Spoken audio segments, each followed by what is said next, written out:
Hey guys, what's going on? It's DJ and the guys. We're here with Mr. Nolan Wilson, great last name, driver of the 69, nice Arca car. And we got him here for a small little interview. So Nolan, thanks for joining us. Hey, thanks for having me. Awesome to be on this show. And I think you guys have the coolest name of a show that I've been on by Here for the Speed and some Florida boys. So gotta love it. Yeah, man, absolutely. All right. So first and foremost, question number one. What inspired you to get into racing and what was the journey like getting to where you are now? Oh, geez, I don't know. Well, actually, I don't know. I remember I used to go to Daytona when I was a kid, way back in the day, going there. I think I was going since I was 7 years old, and hit some go-kart tracks down in Maitland, the little 500. If you ever were down in that part of the neck of the woods in Central Florida, got the bug, loved it, and went to school with Greg Sachs's boys, and we picked up a little Pinto and I started racing then. So I've had the bug forever. Wanted to race when I was 13, but folks didn't allow it, so I had to wait and earn my bucks and start racing in high school. So that's kind of where it all started. Yeah, very cool. That's Yeah, it's not awesome. like nowadays. Now it seems like kids like crawling out the womb into the race car. Yeah. Oh, God. Yeah. I mean, you're right. Well said. You can't even add on that, but you're right. Absolutely. You said you were over in Maitland doing the go-kart track.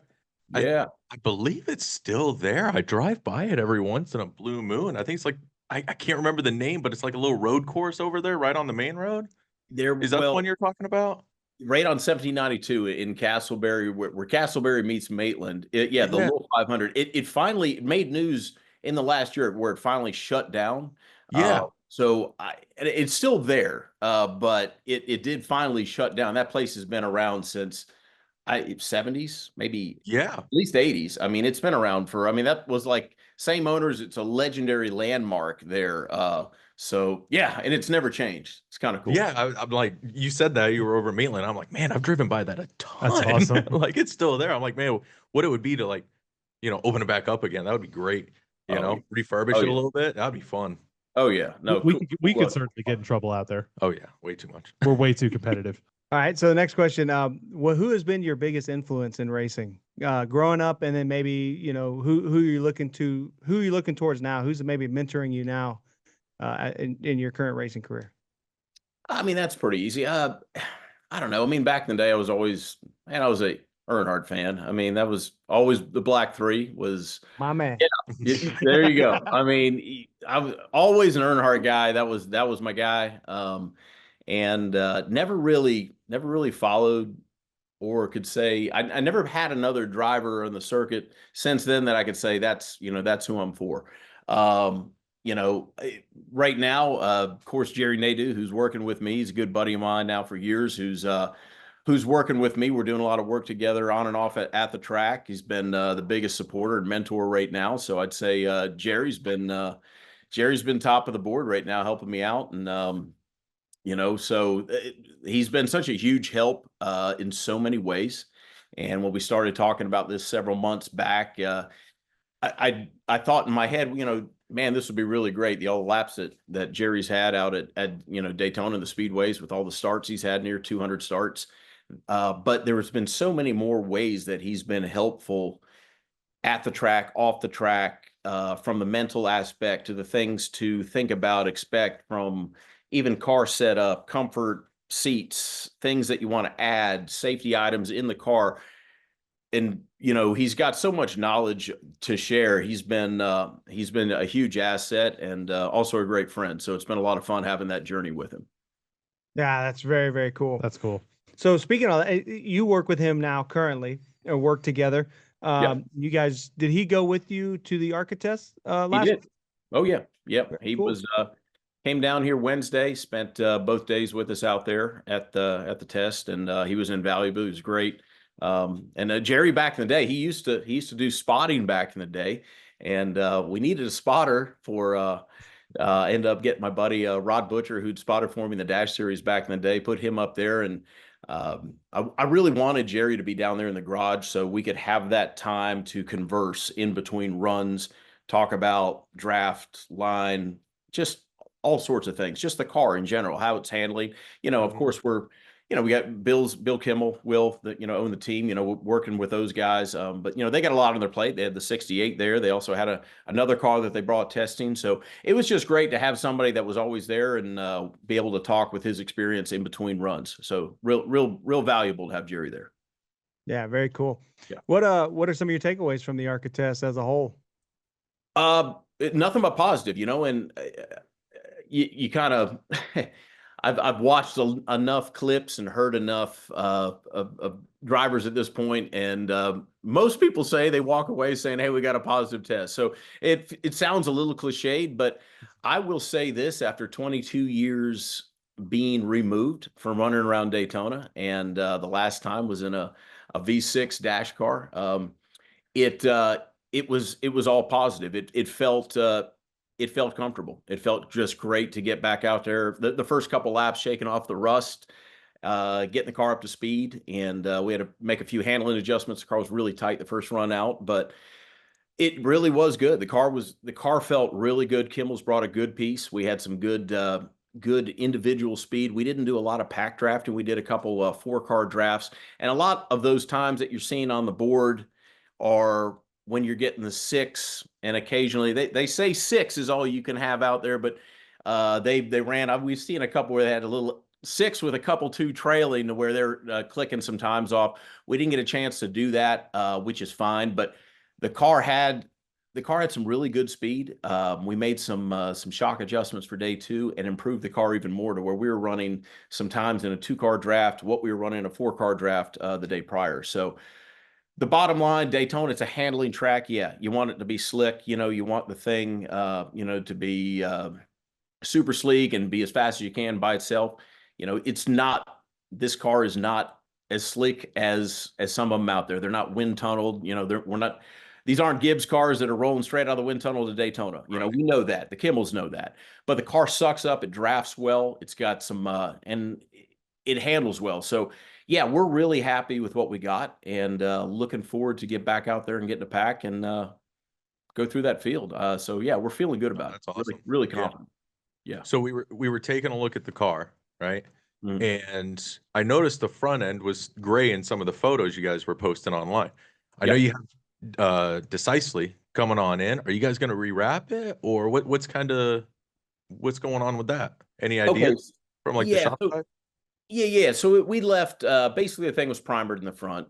We weren't going to do any paint or wrap work until after the test, because you go out there and you sandblast the whole front end, right? So and it gets pitted and trashed, and it looks terrible for the race when it comes back to Speed Week. So just went ahead and we just did the primer for the test run at 2 days. It's actually went to the paint shop, and I think that was the end all be all question right there. Are we going to wrap? Or are we going to keep it the blue color? I like the blue. The blue. Personally, I like that blue. It was sharp. Oh, I know, and I've heard that. I've heard it a bunch, and the car does it. The blue looks, it stands out. It's a really good blue. So I think at this point, unless something happens between now and then to where we get a primary that say, hey, we want it this way. Okay, great. You can have it whatever you want. Then we'll throw a wrap on it. But I'd say more than likely at this point, we're probably going to stick with the blue, go with like a blue and white type of scheme.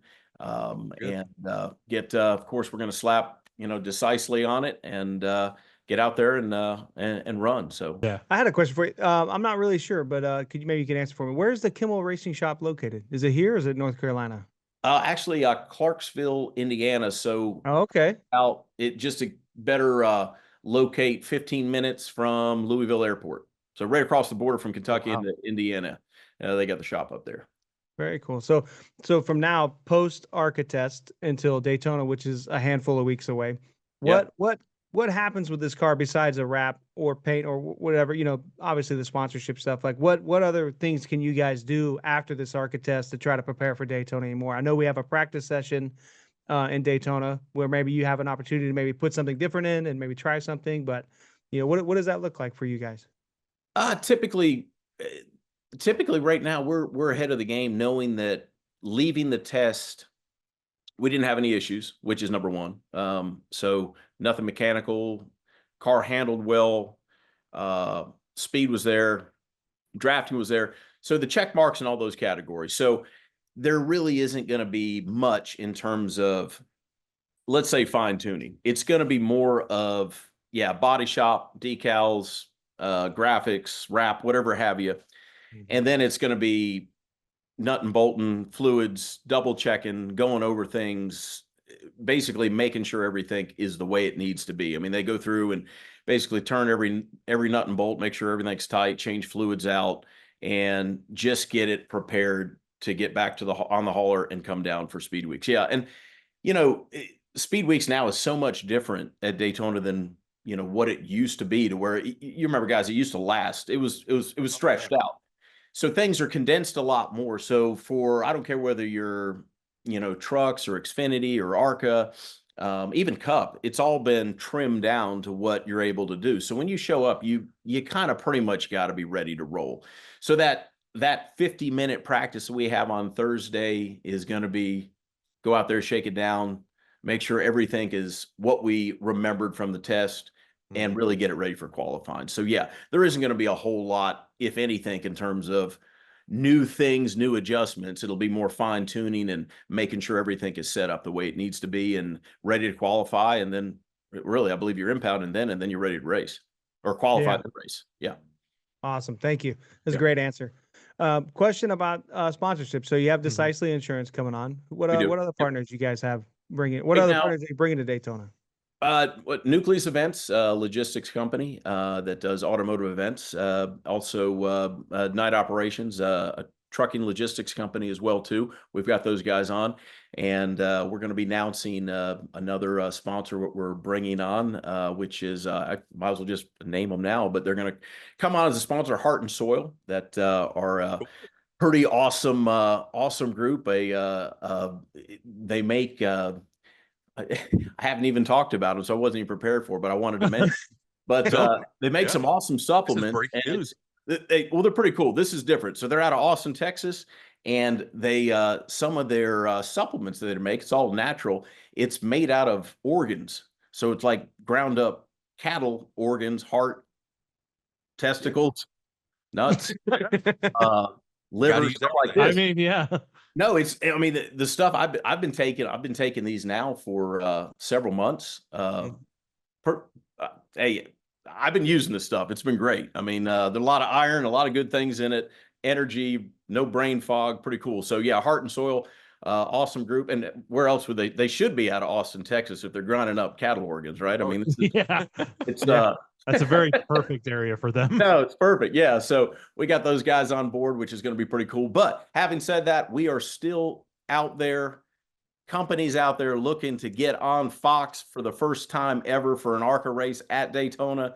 We're welcoming partners to get them on board. We've got a whole month to talk about them, market them, and then go out there and try to win with them. So we're still looking, trying to get some more folks on board. I know there's some companies out there. We got a program. We got something fit for everybody. Just get a hold of me, any of my social channels, and we'll make it happen. So that's awesome. Absolutely. Yeah. Probably our last question, but in addition to Daytona, are you planning on running any more races this year? Yes, that's the short answer. Okay. let's say not formal plans. The goal in this was to let's start with one, focus on one, and go out there, enjoy it, and go from there. I wanted to keep it simple. Just for I'm pretty busy with businesses and running stuff, and my daily life it's hectic. And I wanted to let's just enjoy this and start with one. But for sure, we definitely want to do another one. It's just a matter of when and where. If I had to pick right now, I'd definitely like to do Talladega in the Arca series, and we've talked about that a little bit, just preliminary between me and Bill. But I think we're going to wait a little bit closer, or maybe till after Daytona, and kind of see, because we still got a couple months till that will go, because I believe that's the end of April, and somewhere down the line, I'd like to run some truck races.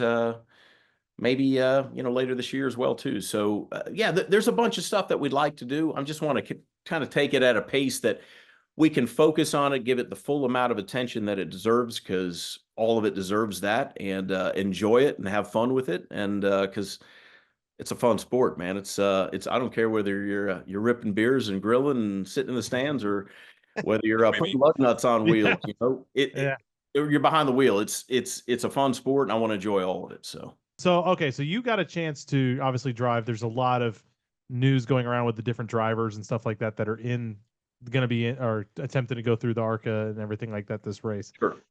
Did you notice like some of the new guys, you know, did you notice anything that you thought was interesting? Anything like, oh, wow, this guy sucks, or wow, this guy's really good, I need to watch out for him? He's not gonna say somebody sucks. Well, I'm saying like that. You don't have to say they suck. I'm just saying, you know, I'm just observations. Let's put it that way. Okay. Yeah, I mean, for what it is, you know, the majority of the drivers that come out and run in the Arca series, and honestly, I can even relate this back to the Goodies Dash series when we ran at Daytona. This was literally your first shot, and then it was the Dash series that was really your first opportunity before they'd even let you go to Arca. You had to, you know, you really had to hop in the Dash series and run. And now, since the Dash series has been long gone, Arca is really now your only opportunity. And I heard this on one of the Arca broadcasts over the last couple of years, because I've watched all the races 100 times, just watching these things draft and doing my homework. But this is any aspiring driver that wants to move ahead in Arca, which is, hey, great. If you want to make a career in Arca, there's a lot of people that have, or move on into the NASCAR series, you got to start here. So yes, you're going to see a lot of inexperience out there. And you know, you could put me in the category. I've had a lot of laps now there at a driving school way back in the day. So I probably ran 10,000 laps doing that, which is not racing, but it's still laps to give you some time, and it helped me out with the Dash series. And then now that's why I literally, even after the layoff, I felt really comfortable hopping in these cars and going out and running. So yeah, you're gonna notice things. I mean, for the most part, everybody at the test, they handle themselves really well. But it was also, a test is a test. This is a controlled environment. You know, you're going out there when you're relaxed. You may be running by yourself. You may be running with a couple cars. It all changes when you get out there and start really pushing it for qualifying. And I think it's going to probably ramp up a little bit for practice to when, you know, it starts cranking down on the nerves. And that's when you're going to see more behavior that hasn't been learned, because it hasn't been done. A lot of these drivers haven't been ever in this position before, so they have nothing mentally to fall back on. So how do you react? And you've got a split second to do so. So yeah, you're going to see stuff like that. And there was a few wrecks out there during testing. And hey, one of them involved, I believe, a dude that won 4 Indy 500s. He was part of it. Wow. So, I didn't see that in the news. Yeah. Probably kept that one quiet. Yeah, they did. You know, and again, there's no fault. I didn't see it. So I just know that there was some engagement out there. And, you know, at Daytona, regardless of experience level, when things check up and people happen and you're a pack, it doesn't matter who you are, whether you've won 20 Daytona 500s, stuff happens. So end of the day is that, my point being is that regardless of who you are and how much experience you have, things are going to happen out there. It's going to happen quick. So, you know, I think the test went really well for everybody, but I think that's why when the race starts, you're going to see things that you'll see some inexperience. It's just part of it. And you've seen it, you know, if you watch some of the past Arca races, you've seen it. And it's, but as you gain more experience and you stay out there, you have that fallback of, okay, this happened last time. And I think, you know, patience becomes it's a huge virtue with these tracks. It's a chess game. So you really need to have it to be successful. And hey, the Cup guys, when they go out and run, they're not going absolute crazy from the beginning. You know, there is a pace that they keep. Sure, they do wreck too. I watched a Talladega race from a few years back. They wadded them up, you know, half of the field in lap 7. So it can happen at any level. But so yeah, answer your question. Yeah, there's going to be some inexperience and stuff's going to happen. For the most part, I think everybody did a really good job, and I hope everybody does a really good job. And this, we go out and we run 80 laps of green. Fans may not want to see that, but I think they're going to see some great racing regardless. Yeah. So That's awesome. I got a quick question I'll throw in here. So I was seeing that you're running the Mustang model, correct? Correct. Yeah.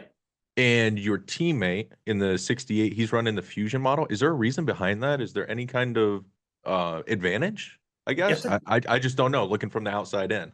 It's a great question. I've always wondered that myself, and Okay. no, really, I've always wondered that, and I do have a answer for it. But in terms of comparables, I do know that each body style drives and drafts significantly different. Mhm.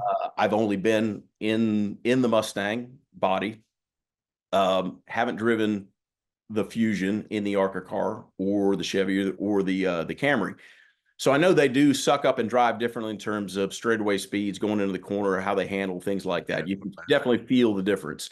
I do know that Scott in the 68 is driving the Fusion because that car came from David Gilliland Racing. It's a DGR car.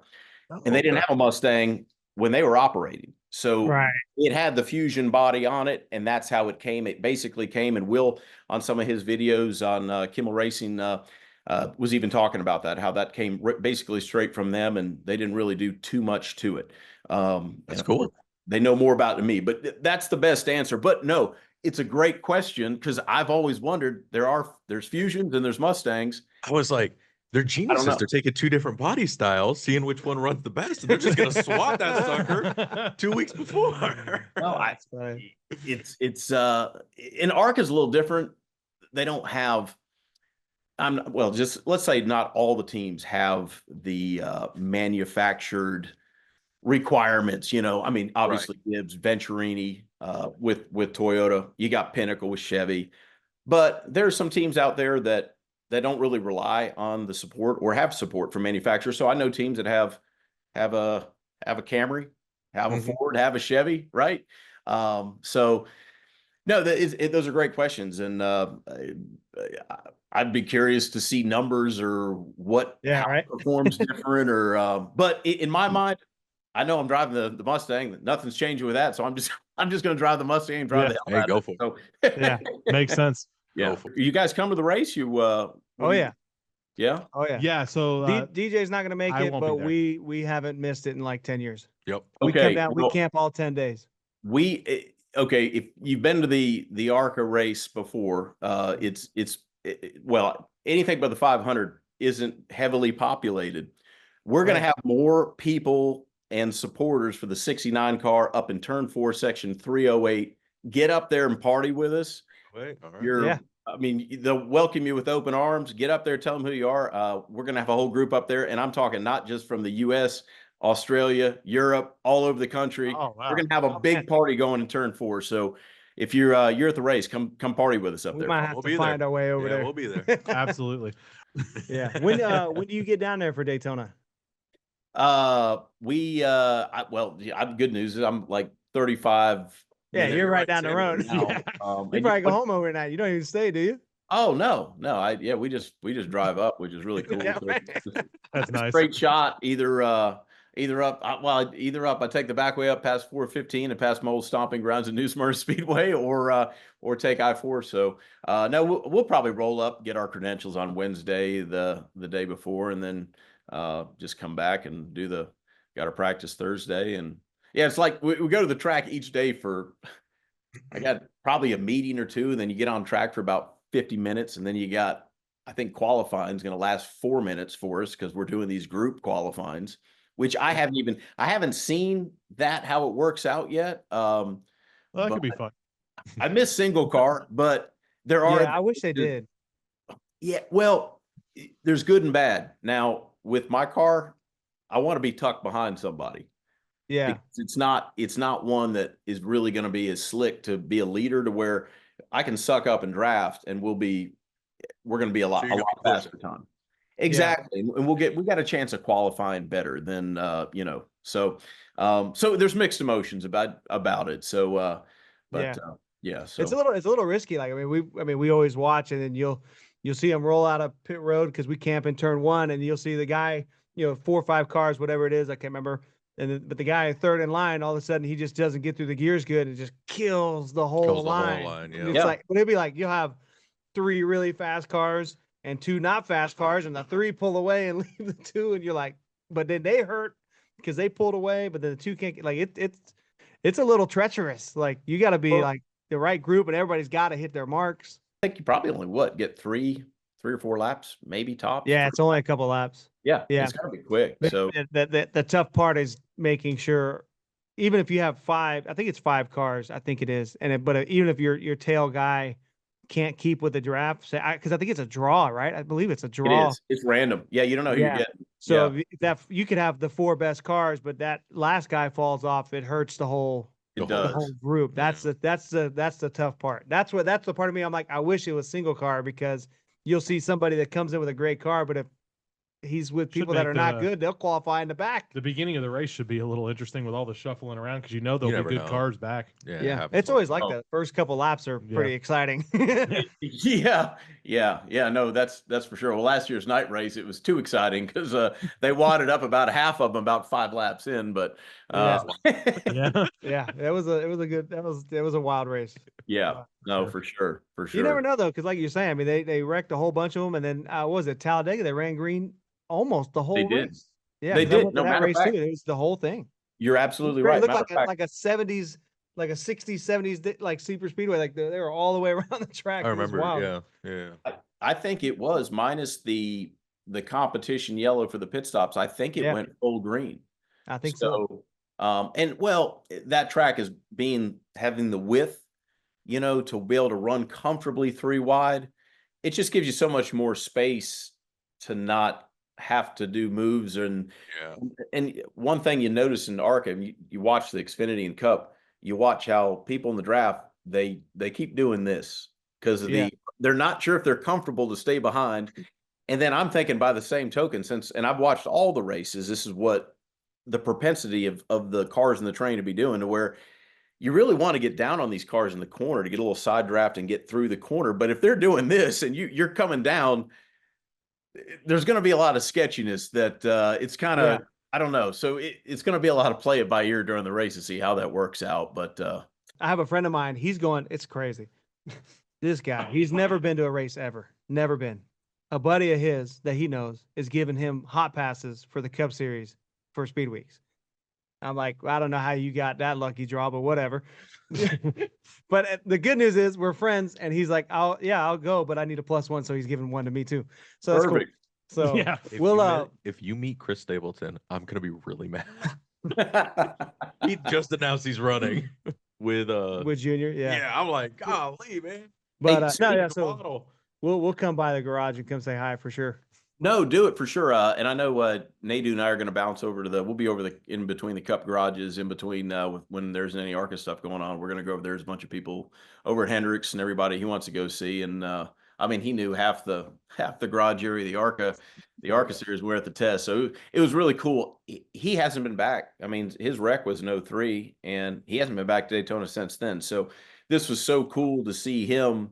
When we were signing the waiver in the Arca office, I said, what's it been, about 22 years before you signed one of those things? And and the lady behind the counter said, how long has it been for him? She knew exactly what it was. 22 years. So hey, if you also while you're down there, if you ever find yourself wandering around the infield, obviously not before you race, but if you want to come by, have a beer, have a drink, man, you're more than welcome to. I'm going to swing over there. My cousin and their group down from Virginia and they're going to be in turn 2. So I know I'm going to go visit those guys at one point and say hi. So probably we'll be walking all around. Yeah, probably on I don't know, at least Friday for sure, because we qualify like around 1, and then I'm going in the stands to watch a truck race. So, but probably in between that, we'll probably head down that way. So that's where we'll be. Yeah, we're in the stands for pretty much everything. Sweet. We watch all the practice and everything from the RV, but then we go to the stands because we get the yellow premium, so you get like tickets to you get grandstand tickets for everything. Yep. So Yep. The view's better, Yeah. In my opinion. Yeah. No, that's perfect. Party in the infield, watch the race up in the stands, and then party back in the infield. Yeah. That's the way to do it. Way to do it. Yeah. Cool, awesome. Man. Cool. Awesome. Well, again, thanks for joining us. It was a lot of fun. Yeah, for sure. Awesome. I can't wait for part 2. I got questions about New Smyrna and Volusia. Oh yeah. Those. Oh yeah. Oh yeah. We got a bunch of stories to tell back in those days. So There you Awesome. Awesome. Thank you, Nolan. I appreciate it. Hey, It's been awesome. great. Like we said, good luck down there, and we'll definitely catch up soon. Thank you much. Hey, I really appreciate you having me on. You guys are awesome. I love the setup. Very cool, and great to talk to the Florida boys, talk to some racing. So we'll see you in February. Sounds sir. good. See you, man. Sounds good. See you, fellas. Thank you. See ya. I'm Nolan Wilson, and I'm here for the speed.